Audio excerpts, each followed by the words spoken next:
Oh, ito pa isang tanga. Oh, ito pa isang tanga. Ha? Oh, itong si Kiko Pangilinan at saka si Sharon Cuneta, umiyak. Iyakin masyado. O bakit natin nasabi, walang due na yan. Lumabas yung picture nila doon sa 18 Marines. Lumabas yung picture nila sa 18 Marines at plus 4. Wala naman sinabi na nakatanggap sila ng pera, nakatanggap sila ng maleta. Pero ayon doon sa picture na yon, kasama nila yung mga taga Misibis Bay something. Yung Misibis Aviation. Pinakita lang yon. Wala ni Haniho. Pumalag, pumiyok yung mag-asawang ewan. Pumiyok. Okay, so sasama ng ugali ninyo. Hindi kami nakatanggap ng maleta. Walang sinabing nakatanggap kayo ng maleta. Ikaw naman, Kiko Pangilinan, abogado kang naturingan. Sana man lang, sinigurado mo, may picture tayo dyan. Ano ibig sabihin nun? Kasi ang tanong nung lumabas yung picture na yun, pain kasi yun pain yun. Ang tanong nung lumabas yung picture na yun, kilala nyo ba kung sino yung mga nasa likod na mga naka-vest? Di ba? Sabi nung mga 18 Marines at saka yung 4 na bago. Ayan po yung mga crew ng aviation, yung Misibis Aviation. Yun pong aviation company ni Zaldico. Nandoon si Sharon, nandoon yung mga anak, nandoon din si Kiko, gulat na gulat pa. Wala naman sinabi yung mga sundalo na nakatanggap sila ng maleta. Pina-identify lang sa kanila kung sino yung mga nasa likod. Aba, pumiyok sila. Ba't masyadong defensive? Wala namang akusasyon sa inyo. Ganyan kayo katanga. Pakinggan natin to. Nilinaw ni Atty. Levito Baligod na hindi inakusahan ng 18 bagmen si Senator Kiko Pangilinan na tumanggap ng maleta ng kickback. Kaugnayan ng flood control kickback scheme. Ayan, di ba? Tinanong lang sila, sino yung mga nasa likuran, yung mga naka-green? Ang sabi nila, ayan po, mga crew po yan ng Misibis Aviation. Yan po yung kanilang uniform. Bagamat gulat na gulat, ito si Kiko dyan, wala namang sinabi na dyan po, nakatanggap po sila ng pera, nakakatanggap po sila ng maleta. Walang ganun. Pinakita lang yan para i-identify yung mga lalaki sa likod na mga nakaberde na mga tsaleko. Bakit kayo nagagalit? Ano yan? Saan nauhuli ang isda sa bunganga? Wala namang sinabi, pero ayan na. Inililihis kagad yung sarili. Kung magdidemanda ka, Kiko Pangilinan, kasi didemanda daw niya yung 18 Marines Anong ididemanda mo sa kanila? Na pinakita nila yung picture mo diyan sa kanilang mga testimonya, yung kanilang paglalahad ng mga transactionist nila. Wala naman silang sinabi tungkol sa iyo. So ganyan kakatanga na abogado. Nilabas kasi nila yung pangalan ko dun inilabas nila yung mukha ko dun bakit? Hindi ba kayo lumalabas araw-araw sa TV? Di ba lagi naman kayo lumalabas sa TV araw-araw? Mga patay gutom kayo sa airtime? Sa dito pa lang, nakita mo na talaga na bukod sa bobo, bukod sa walang utak, pa-victim, tapos, in denial, wala namang binibintang sa kanila. Tatandaan sa kanilang press conference, ipinakita ng ex-bagman ang ilang larawan ni Pangilinan at ng kanyang pamilya. Sa isang pahayag, sinabi ni Baligod na totoong walang komento ang mga bagmen sa picture. Nagmukha raw defensive ang kampo ni Pangilinan dahil sa reaksyon niya at mga taga-suporta. Una nang sinabi ni Pangilinan na puro pasaring at palabas ang akusasyon laban sa kanya. Nagbabala rin siya na wala nga akusasyon sa'yo kung di ka ba naman bobo Tanga ka ba, Kiko? Hindi ka nakakagwapuan, di ka pa katalinuhan, ha? Walang sinabi tungkol sa inyo. Kayo tong react ng react. Yung asawa mo baka naglumuha pa ng dugo yan. Hindi sinabing magnanakaw kayo. Pero kung dinidepensahan ninyo yung pagiging magnanakaw ninyo, baka magnanakaw kayo. Pero walang sinabi. Walang sinabing ganun. Hindi naman tayo maniniwala si Sharon Cuneta magnanakaw. Nagdrama pa siya. Nandito ako ngayon, nagtitaping ako. Ang tanda ko na nagtatrabaho pa ako. Di wag ka magtrabaho. Kasalanan pa namin yan. mananagot ang mga nagsasangkot sa kanya sa flood control scam. Mga kapatid, sinangkot ka ba sa flood control scam? Hindi ka naman sinangkot, walang yaka.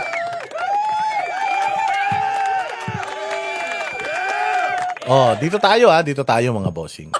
Pag-usapan natin 'to, maganda 'to. Ito yung isa sa mga malulupit na nangyari nitong nakaraang linggo. Kasi itong si Ping Lacson, nakuha na nila yung Senate leadership. Pero hindi pa rin sila humihinto sa pagbanat dito kay Cayetano. Tapos gigil na gigil sila kay Cayetano. Na siya ay nagpe-Facebook Live, naglalabas siya ng mga kung ano-ano. So kung ano-ano ang kanilang akusasyon dito, nagpapalit-palit lang naman daw si Lacson, si Lacson, si Tulfo, yung dalawang Tulfo naman niya, kasi nagpapalit-palit lang daw sa kanya. Akala siguro nila, kaya nila ito si Alan Peter Cayetano, Diyos ko po. Akala nila kaya nila si Alan Peter Cayetano pabagsakin. Ang problema, si Alan Peter Cayetano, nakita ng taong bayan kung gaano niya pinaglaban yung independent na Senado. Ngayon, may hangover pa yung tao sa kanya. Ibig sabihin, gustong-gusto pa ng tao siyang panoorin. Bakit? Kasi nga, ibinibisto ni Alan Peter Cayetano yung mga katarantaduhan ng kabilang senador. Si Alan Peter Cayetano, sarcastic man lang yan. Hindi naman niya nagdi-direct to the point. Pero dahil hindi siya tinitigilan, noong tatlo, inilalabas niya na unti-unti yung mga kabulastugan nitong tatlo. Eto nakakatawa. Akala nila siguro kaya nilang paanuin si Cayetano. Nung nagsalita si Cayetano, ito, pagkatapos nitong salita niya, anong sabi ni Tito Soto? Siguro ito na yung panahon kung saan dapat hindi na natin siniseryoso yung mga sinasabi niya. Bakit? Kasi nga, unti-unti lalabas na yung mga baho nila. Inilabas niya dito yung baho ni Erwin Tulfo. Inilabas din niya dito yung baho ni Ping Lacson. Hindi ba? Sabi ni Win Gatchalian, gusto niyang maging maayos ang mga senador, pero binabanatan niya si Alan Peter Cayetano. Bakit? Ano bang ginawa ni Alan Peter Cayetano sa inyo kung bakit parang gigil na gigil kayo sa kanya? Naagaw man lang niya yung Senate presidency, inagaw niyo rin naman. Nung kay Mig Zubiri, inagaw ni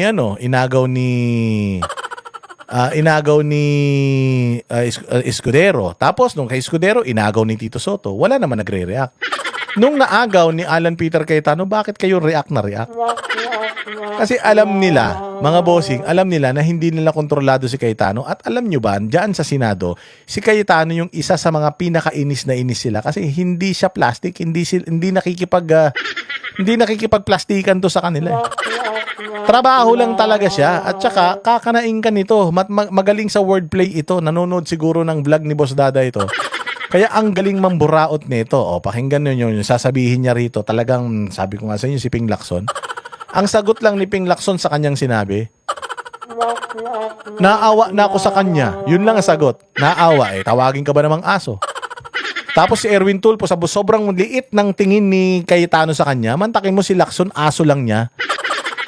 Tuta niya si Erwin Tulfo. Pakinggan natin to. Si Senator Tito Soto and Senator Raffy Tulfo, at least sila tuta ng Malacanang. Pero si Erwin Tulfo, tuta lang ni Lacson. Hindi siya tuta ng Malacanang. 'Di ba? Kasi nga may hawak sa kanya si Senator Lacson na alam sa kanya.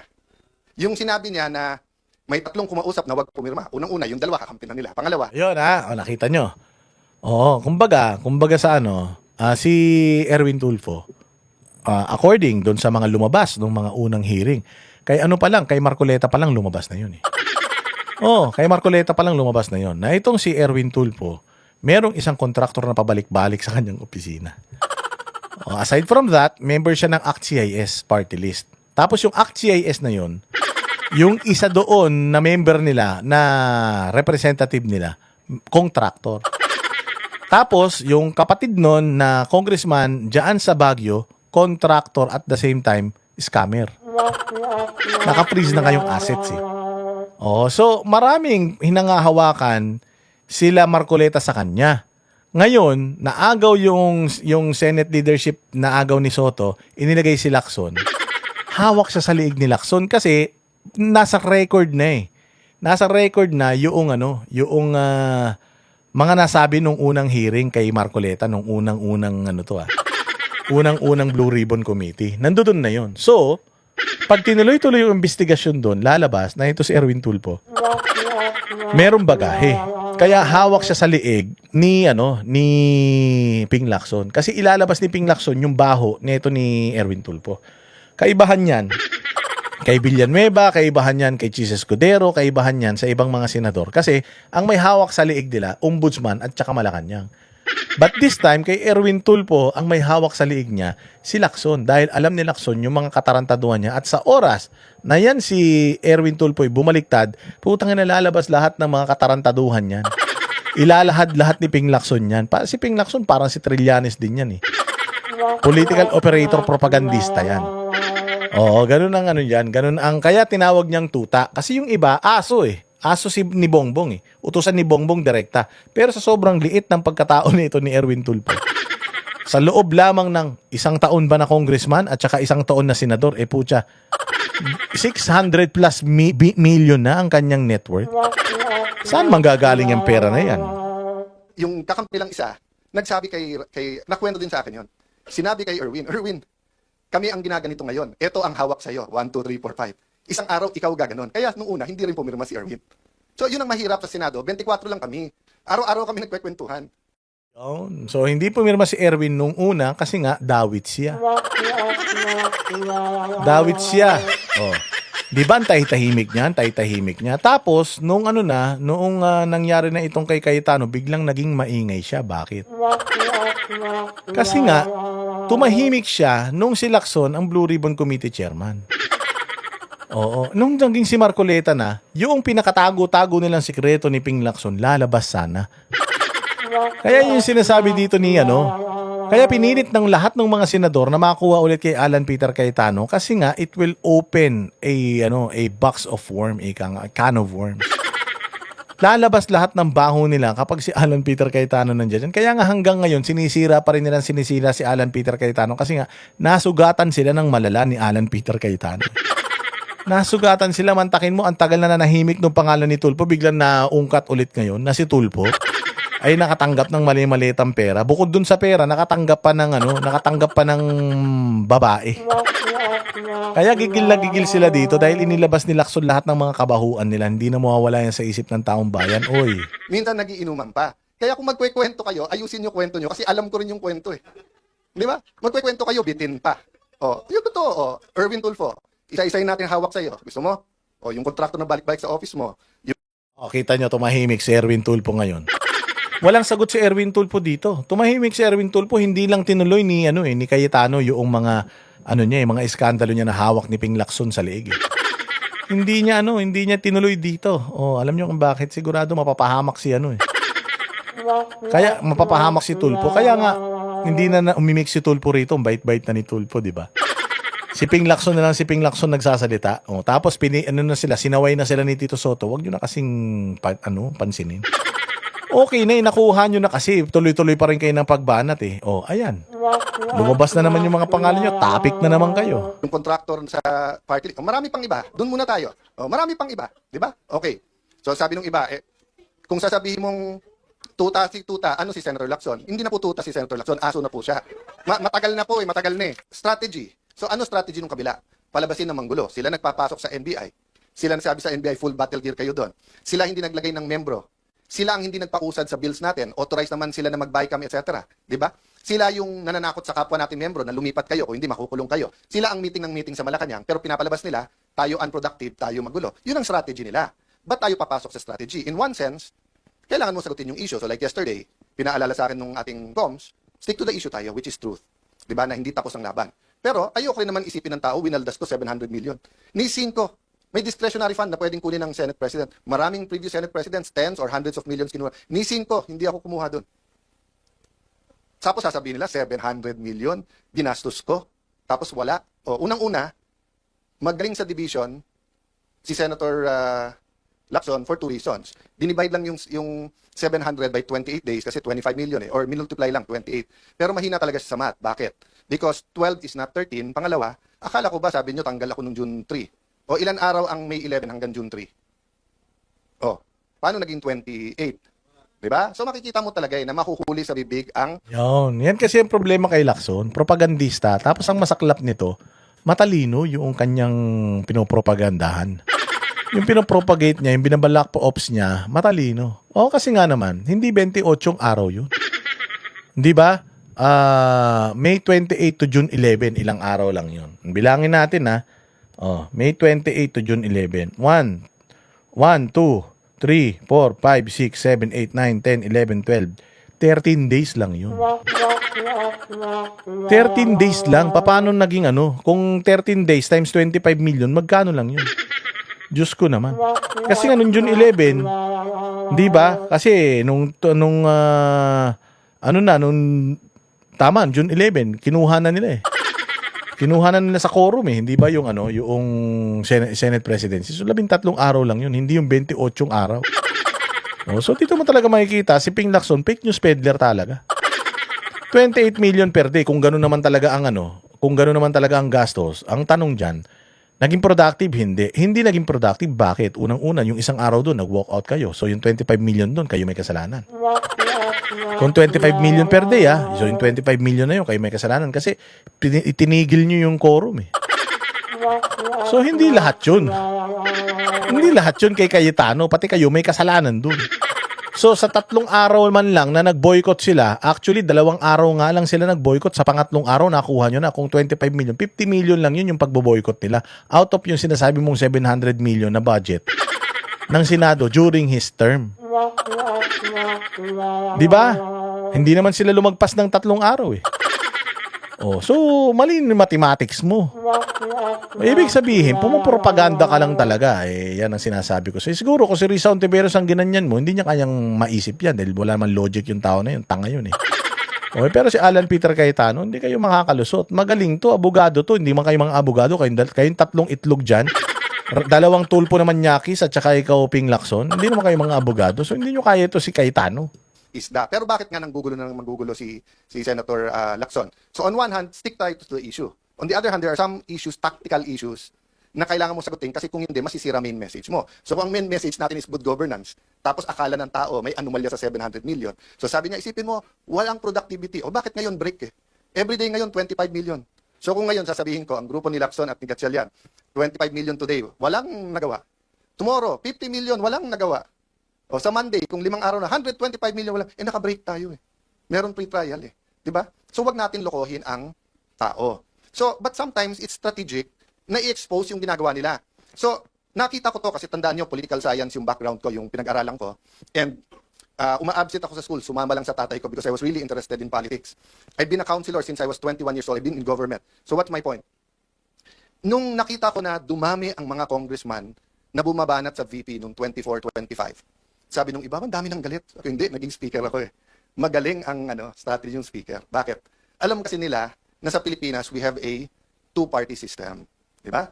Sabi nung iba, multi-party. Hindi, two-party system tayo. Di ba? Party on Friday, party on Saturday, election sa Monday, Tuesday, lahat kakampi na sa administrasyon. May maiiwan lang na konting oposisyon. So in a sense, two-party, administrasyon, oposisyon.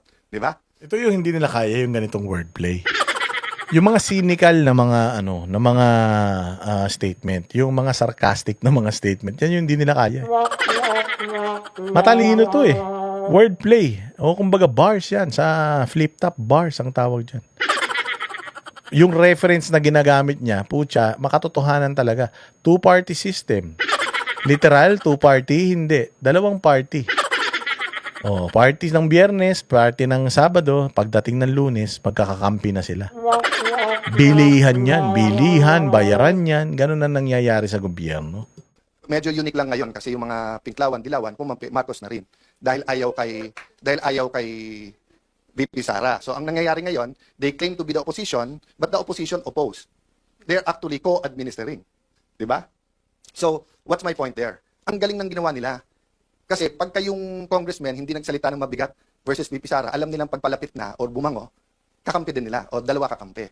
So ang ginawa nila, binitawan, sinusuportahan, ginalit, or whatever. No, I'm not saying hindi conviction ng iba sa Quadcom, etc. I'm point, it was a systematic attack. So that nga, hindi na sila, so that point of no return na. Na kung ikaw man si VP Sara, paano mo pang kakausapin yung mga yon? Inupakan ka na ng ganon, di ba? So ganun din ang ginawa nila ngayon sa Senado. Pag upo ko, tumitingin din sila kasi katulad, alam niyo naman si 14, di ba? Si 14, ilan meetings nag-attend siya, nagkikwento, nagsama na ng sitwasyon. Etong si Senator Lacson, kung anong ginagawa. Tapos nung nagbilangan na, kumampi doon, siya din eventually kumausap sa ibang kasama na bumaliktad, si 14. So ang point ko, anong ginawa nila? Imbis na dumami tayo by them going to us, nung nag-meeting sila, take turns tayo lahat umupak. Kaya alam ko sa grupo nila ang pinakamatalino, si Lito Lapid. Kasi si Lito, parang kasama nyo na ako, pero wag nyo nang asahan, umupak pa ako. Di ba? I mean, si Lito's the most Honest and practical. We're here together, this is politics. Pero wag na tayong gumawa ng imbento tungkol sa kasama natin. Pero sila, nag-take turn sila. Liberal, kayo naman. Rafi Tulfo, ikaw naman. But makikita mo yung diferensya nila eh. Sabi ni Rafi Tulfo, hindi daw sila Malacanang. In other words, hindi sila tuta. Okay. But doon mo makikita yung graduated din experience. Bakit?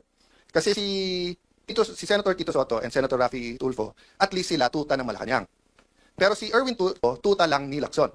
Hindi siya tuta ng Malacanang. 'Di ba? Kasi nga may hawak sa kanya si Senator Lacson na alam sa kanya. Yung sinabi niya na may tatlong kumausap na wag pumirma. Unang-una, yung dalawa kakampi na nila. Pangalawa, yung kakampi lang isa, nagsabi kay nakwento din sa akin 'yon. Sinabi kay Erwin, kami ang ginaganito ngayon. Ito ang hawak sa iyo. 1, 2, 3, 4, 5. Isang araw ikaw gaganon. Kaya nung una, hindi rin pumirma si Erwin. So yun ang mahirap sa Senado. 24 lang kami. Araw-araw kami nagkwekwentuhan. Minsan nagiinuman pa. Kaya kung magkwekwento kayo, ayusin nyo kwento nyo. Kasi alam ko rin yung kwento eh. Di ba? Magkwekwento kayo, bitin pa. Yung totoo. Erwin Tulfo, isa-isay natin hawak sa iyo. Gusto mo? Yung kontraktor na balik-balik sa office mo. Yung kontraktor sa party. Marami pang iba. Doon muna tayo. Marami pang iba. Di ba? Yung kontraktor na balik-balik, yung babae. Na sinundan-sundan pa ng CCTV, tandaan ninyo. Yung magpapaayos daw siya ng biranda ng bahay niya. Ano yon? Yung kontraktor na balik-balik, sino pa? Yung party list nila, yung isang membro ng party list nila, kontraktor, tapos yung kapatid. Panahon pa lang ni Pangulong Duterte, yung YAP ha, panahon pa lang ni Pangulong Duterte, lumulutang na yung pangalan niya na magnanakaw. Okay mo, kasama nyo sa party list nyo, tapos magnanakaw. Diba, hindi kayo nahihiya? Ayan na, 2 years pa lang yan ha, 3 years pa lang yan sa pwesto. Si Erwin Tulfo, gano'n na kayaman? 600 million na. Isang taon pa, baka billionaire na yan. Kauna-unahang bilyonaryo na broadcaster. Ibahin natin si Loren Legarda. Bilyonaryo man si Loren Legarda kasi bilyonaryo yung pangasawa niya. Pero ito si Erwin Tulfo, nagsusustento ka pa ng 10 anak ha. Nagsusustento ka pa ng mga babae. Di umano. Saan mo kukunin yung 600 million mo? Okay. So sabi nung iba, kung sasabihin mong tuta, ano si Senator Lacson? Hindi na po tuta si Senator Lacson, aso na po siya. Matagal na po matagal na eh. Okay. But ano ang ibig ko sabihin sa aso? Anong klase? Iba-iba kasing klase ng aso. Yung kayo po, pagka may utos sa inyo, kayo ay nag-asikaso. Meaning you take care of it. Meron din pong aso-kaso. Ano yung aso-kaso? Tatahol yung aso, kakasuhan. So kung makikita nyo po makikita nyo, ang usual procedure, kaya may affidavit o wala, ang witness itetest mo, huwag mong pababasahin ng affidavit. Kasi baka hindi siya gumawa ng affidavit. Si Senator Lacson, binaliktad niya. Hindi, basahin mo lang yung affidavit. Hindi, sandali, payagan mo muna ang DOJ, kunin yung witness, gagawin yung affidavit. Pagbalik, basahin mo yung affidavit. Hindi po yun ang sistema. Nasaan yung mga abogado na kahit kakampi nyo sa Pinklawan? Totoo yun ha. Ganyan ang ginawa ni Ping Lacson, hindi ba? Magsasalita. Tapos, dadalhin muna siya ng DOJ. Pagbalik ng DOJ, may supplemental affidavit na. May bago ng affidavit. Tapos yung affidavit pinababasa. Alam mo, dapat yung affidavit hindi binabasa yun. Ikaw ba, yung affidavit mo, sinusumpaan mo yan. Sige, wag mong basahin yung affidavit mo, ikwento mo mula umpisa hanggang matapos. Kung talagang itong affidavit mo, ikaw ang gumawa nito. Dapat ganun eh. Ikaw naman ngayon, hindi ka magbabase sa hindi mo pinabasa sa kanya affidavit niya, magbabase ka naman sa affidavit niya, doon manggagaling yung mga tanong mo sa affidavit niya. Iko-confirm mo ngayon kung yung affidavit niya naiintindihan ba niya talaga o hindi. Kaya nga 'di ba, nagkaroon ng problema diyan kay Risa Ontiveros, doon kay Alias Rene, 'di ba? Kaya nagka-problema kay Alias Rene dahil yung affidavit ni Alias Rene hindi siyang gumawa eh. Di ba? Sinabi niya na hindi siyang gumawa, pinirmahan na lang niya. Pero dito nga baliktad, sa panahon ni Lacson, ganun na nangyari. Basahin mo yung affidavit. Basahin mo. Tapos ang matindi nito, magsasalita na po ako kung ano yung nalalaman mo. Sige, bago ka magsalita, isasama ka muna ni Boying Rimulya sa DOJ, gagawin niyo muna yung script. Obvious naman ang ginawa ni Ping Lacson na yan eh. Yung mga dean ng law school, nakita nyo rin yan eh. Noon time na yun, hindi pa panahon magsalita. Kasi akala natin, tama yung pupuntahan. Hindi. It's selective justice and some of it's not justice. Yung iba doon invento. That's why naiintindihan ko yung sakit nung isa. Nasabi niya, inosente ako pa kakasuhan, plunder pa. Diba? So I won't go there because I don't wanna talk about that now. And pasensya na po kayo. Minsan pa kasi sa putikan yung away, so mapuputikan ka talaga, babato ka rin sa putik. But that doesn't mean as Christians, mag-iimbento tayo. We will use money, we will use PR, we will use etc. Di ba? So pasensya na po kayo kung minsan kailangan kong sagutin. Tactical yon. But going back to the strategic, ano ba ang ating trabaho ngayon? To reveal the truth. The truth about the problem in healthcare. How do people get their healthcare? So, pero habang nire-reveal natin, may balik yan ha. So yesterday, in-inform tayo ng mga kaibigan natin sa DOH na tinanggal na daw tayo sa system. So hindi na daw tayo pwedeng mag-refer ng mga gagamutin sa iba't ibang ospital. Yun ang isang pinakamalupit. Dahil sa politika nila, pucha, ito kasing mga senador na to, meron yan silang budget. At dun sa budget nila, dun nila kinukuha lahat. Ano yun? Yung mga scholarship. Oh. Yung mga lumalapit sa kanila para humingi ng tulong, financial assistance pagdating sa pagpapa-hospital. Halos lahat ng senador, ganyan yan. Kukuha sila ng magagawa sila ng mga endorsement letters, promissory note. Yun yung ipipresent nung hospital, dan sa hospital para ibawas sa kanyang bill kung magkano yung sponsored ng senador. Tinanggal yun kay Alan Peter Cayetano at mukhang tinanggal yun sa lahat ng Cayetano Black, yung minority ngayon. Tinanggal yun. Putsang inang yan. Yun na nga lang yung magagawa mo bilang isang senador. Pinatay pa. Bakit na naman? Kayo na naman na may-ari. Meron kasi lumapit sa akin nung kaibigan ko. Sabi niya, Boss Dada, baka naman meron kang kilala mga kaibigan natin sa gobyerno na pwedeng tumulong kasi may kamag-anak ko, may sakit, bla bla bla. Pinadala ko sa kanya itong video na to, yung cut version nito na tinatanggal sa kanila tinanggal sa kanila yung yung budget na yun. Hindi na sila binibigyan ng budget para doon sa mga humihingi ng financial assistance para sa mga nagpapa-hospital at mga nasa hospital. Imagine, tainang yun dahil lang sa galit yung kay Cayetano, yung mga natutulungan ni Cayetano, hindi niya na pwedeng tulungan dahil tinanggalan niyo siya ng kapangyarihan na yun. Tarantado kayo, di ba? That might be the price we have to pay. And we know, we don't have enough personal resources para ipagamot lahat. Pero, we have enough resources to hire buses. So kung by Monday o Tuesday, DOH, hindi kayo mag-ayos, ibubus ko lahat ng kamag-anak ng pasyente para mapirmahan nyo, para mapagamot yung mga pasyente. Kasi hindi naman ako aatras Di ba? May sakit sila, ang dami-dami yung pera, abroad ka ng abroad, Mr. Secretary, picture ka ng picture kasama ng mga nasa vape, di ba? Tapos, flu shots lang, hindi nyo mabid, hindi makasama. Tapos just because ang tingin mo, wala na ako ngayon sa paningin ng Malacanang, tatanggalin mo yung privilege namin. Senator Lacson, sir, sabi mo, hindi pwedeng gamitin ang AIX, hindi pwedeng gamitin ang TUPAD, hindi pwedeng gamitin ang MAIP sa politika, at hindi dapat nag-iipitan. Sir, nagsusumbong ako sa iyo. Kung hindi ako magsumbong sa iyo, magsusumbong ako sa Tulfo. Pero, hindi kay Erwin at hindi kay Rafi. Doon ako kay Ben magsusumbong kasi si Ben walang kontrata sa gobyerno. Diba? Walang tinatago walang di ba? I'm not close to Mon Tulfo. I'm one of his punching bags, even during the time of Duterte time. Pero si Mon, wala rin kontrata sa gobyerno, pag alam ko. So I respect him. Even if he's not in favor of what I'm doing, kahit tinitira niya ako. I also respect Ben, nakikita-kita ko, di ba? Pero si Erwin at si Rafi, paano ko re-respetuhin? Di ba? Alam ko kung sino kayo, anong ginagawa nyo, alam ko kung anong hawak sa inyo. Tapos aaraw-arawin nyo ako Ayan, babae pa more. Alam niyo yan na baka hanggang nyo sa Senado, dadala kayo ng babae. Ayusin nyo. Hindi kayo bulletproof. Yung bulletproof, baka nung sabihin nyo naman, babarilin. Hindi, bulletproof, figure of speech yun. Ibig sabihin, hindi kayo espesyal. Pag inilabas ni Cayetano lahat ng mga ninyo, mantakin mo kada live ni Cayetano, daan-daan libo nanonood, Diyos ko po. Kahit na milyon-milyon ang inyong mga follower. Kaya naman kayo pina-follow ng mga yan dahil humihingi ng pera sa inyo mga yan. Pero yung pina-follow ba kayo dahil believe sa inyo?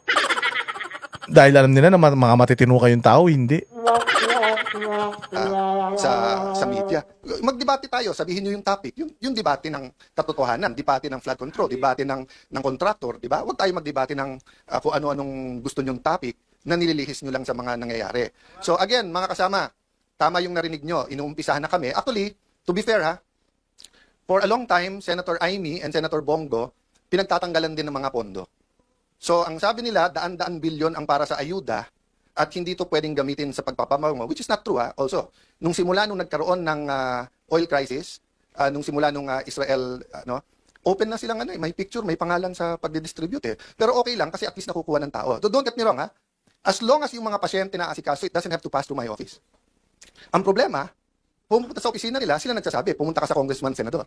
Pagpunta naman nila sa congressman, senador, ay, dito sa congressman na to kasi kakampi ng Malacanang. Dito kakampi, di ba? So, let me address myself to Senator Win because paulit-ulit siya nung siya ang chairman ng Committee on Finance. Sabi niya, walang politika sa pondo to. And I believe him. I believe him. When he was chairman of Finance, sabi niya, walang politika, pare-pareho to. At yung amounts natin bilang mga senador, walang lalamang, pare-pareho tayo. O, Senator Win, you're now the Senate President. May DOH Secretary ka, namumuliti ka. O, the ball is in your hands, di ba? Pero papayag ba tayo? Sa atin, ano ba ang isang weekend?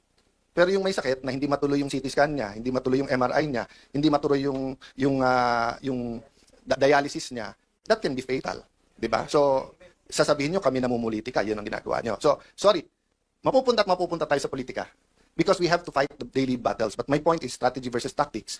Daily battles versus the war. The war is really for the kind of Philippines we want, 'di ba? And 'yun ang last ko sasabihin, we have to articulate that.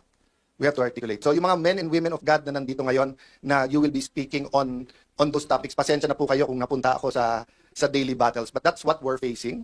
And iba-iba tayo ng trabaho. May taga-fast, may taga-pray, may taga-encourage, may taga-luto, may taga-linis, di ba? So we're all part of that giant puzzle that the Lord has put. But as long as we said, Lord, use me, Lord, send me, I think we'll be okay. So sa lahat na nagpre-pray for us, lahat ng nagtatrabaho for us, guys, kayo yung inner core. So don't lose faith. Some of you didn't sign up for this, but even if you didn't sign up for it, you had in your mind the kind of Philippines you want. So, di ba, yung balik tayo dun sa, na Lord, save mo ako. Pinadalang kita ng helicopter, di ba? So, in your mind, you probably had a different way. Di ba? So, kung tingin yung education yung problem, you're probably drafting a super good bill on education. Di ba? Or if you're talking about local government. Alam mo, dito ako bilib kay Cayetano Kasi, spontaneous to. Spontaneous to, lahat to nasa isip lang niya, lahat to nasa puso niya, lahat to personal experience at saka personal knowledge ito. Erwin Tulfo kaya magsalita ng ganyang katagal? Si Rapi Tulfo kaya magsalita ng ganyang katagal? O kaya nila mang ad hominem pero saglit lang. Mangbuburaot lang yan, magbababoy lang yan, yun lang kaya nilang gawin. Kaya nila mag-articulate ng ganitong klase ng speech, walang binabasa. Walang guide, basta kung ano lang yung issue, dire-diretso lang. Si Ping Lacson, kaya niya to? Si Ping Lacson, magdi-deliver ng speech yan dyan sa plenaryo. Binabasa din yan. Parang lalaking Ontiveros yan. Minsan nga, babasahin na lang. Mali pa yung pagkakabigkas eh. Diba? Hindi nila kaya ito. Even Win Gatchalian, hindi niya kayang magsalita ng ganito, mga bossing.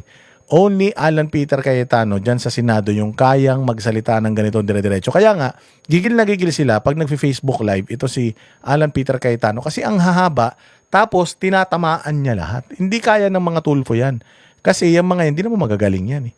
Kahit naman pag sila nasa radyo, pag sila nasa telebisyon, nagbabalita sila, hindi naman nila ginagawa yung mga balita nila. May mga taong gumagawa nun para sa kanila, tigabasa lang yung mga yan.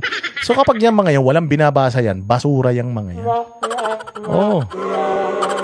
Si Rapi Tulfo, tanungin mo tungkol sa mga paligoy-ligoy. Hindi niya kayang mag-explain ng ganito. Ganito kalayo ang agwat ng utak ni Alan Peter Cayetano. Dito, unang-una, sa magkapatid na manyakis na mga Tulfo. Tapos dito kay Win Gatchalian na putyang ina. Parang mongoloid. Kung ano lang yung iutos mo, yun ang gagawin. Wala nang no buts, no ifs. Kung anong ipagawa mo sa kanya dahil patay gutom siya sa kapangyarihan, ayan. Pag in-interview mo, tatanungin mo, sir, anong masasabi mo sa ganito, sa ganyan? Wala siyang sagot kasi wala man yung mga yun. Kaya man nanalo mga senador yan, hindi mo matatalino yan eh. Kaya nanalo senador yan kasi nga, medyo may pangalan na sila, medyo sikat na sila. Ito si Alan Peter Cayetano. May pangalan na, sikat na, galing sa magaling na angkan. Kita mo, lives up to the expectation. Abogado man yan.